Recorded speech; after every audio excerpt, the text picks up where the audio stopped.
Hey, Tim Berglund here to talk about Kafka replication.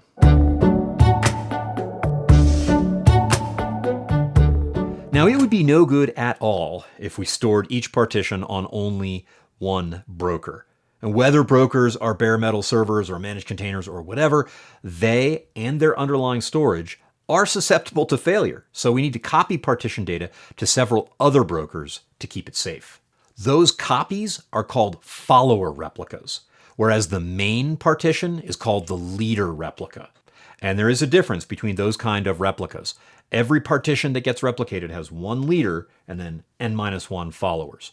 When you produce data to the partition, you're really producing it to the leader. In general, when you're writing data to a partition or reading data from a partition, you're talking to the leader. That's a good simplifying assumption. In fact, it's always true that when you're writing, you write to the leader. And after that, the leader and the followers work together to get replication done, to make those new writes move to the followers and not just be on the leader. Now, the nice thing is you don't need to think about this when you're using Kafka as a developer, when you're writing code against producer and consumer APIs and all these things that you do on a daily basis. You don't need to think about replication.